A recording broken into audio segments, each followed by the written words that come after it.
Mesdames et messieurs, bonsoir. Je lance un appel de SOS et secours pour Madame Apinji Clémentine qui a ses enfants qui sont sous torture au Liban. Elle a agi par émotion, par sentiment. C'est pour ça que je dis souvent que les Gabonais ont trop d'émotions. Les Gabonais ont trop de sentiments. J'en appelle au sursaut de papa de Jonas Mulenda. J'en appelle au sursaut du papa de Yann Le Badeko en chef. J'en appelle au sursaut de papa à Sylvain Mefanotois. J'en appelle au sursaut de papa de Bob Le Fou. J'en appelle au sursaut de papa de Christian Rekula. J'en appelle au sursaut de maman Suzanne Barat et maman Colette Rebouka. J'en appelle au sursaut de père, monsieur Brice Toter Oligingema. J'en appelle au sursaut de père, monsieur le lieutenant-colonel Ulrich Manfumbi. Sortez de là où vous êtes. Apinji Clémentine a confié ses enfants au père, je ne sais pas pour quelle raison. Même s'il n'y a pas l'école dans ton pays, je ne vais pas t'acculer maintenant, maman. Je ne vais pas t'acculer maintenant. Moi, on ne fait jamais confiance à un Libanais.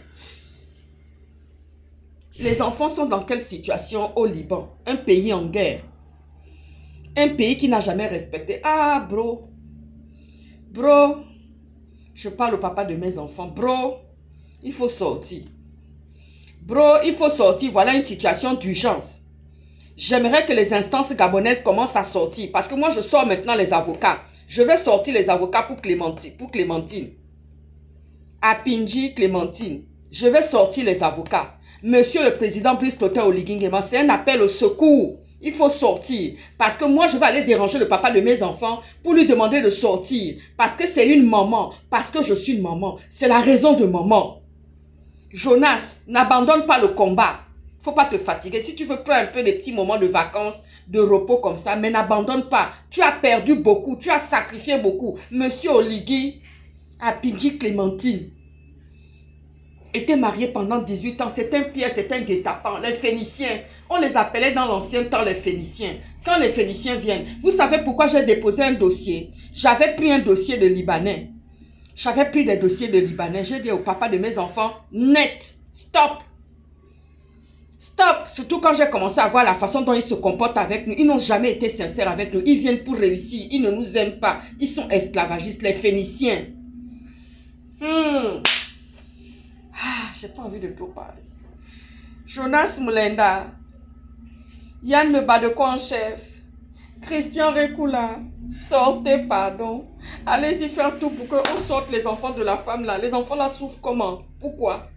Comment a-t-elle fait pour le leur donner? Les Phéniciens ne viennent jamais faire le commerce au Gabon. Ce sont des gens qui ont des pratiques. Ben, les pratiques, les Phéniciens. Venez venez venez aider Clémentine qui a ses enfants au Liban. J'étais déjà parti mener un palabre au Liban. Je vous assure que j'ai mené un palabre au Liban. J'ai porté le pagne sur la tête. J'ai porté le pagne autour des reins. Devant le premier ministre, Rafik Hariri, j'ai failli me déshabiller. J'ai failli me déshabiller. Parce qu'on avait perdu un Gabonais là-bas qui avait été assassiné. Oh. Sortez, il faut sortir, je vous en supplie. Eh bro, ça commence à me dépasser le combat là. Mais il faut sortir. Jonas, n'abandonne pas, sinon tu auras tout perdu.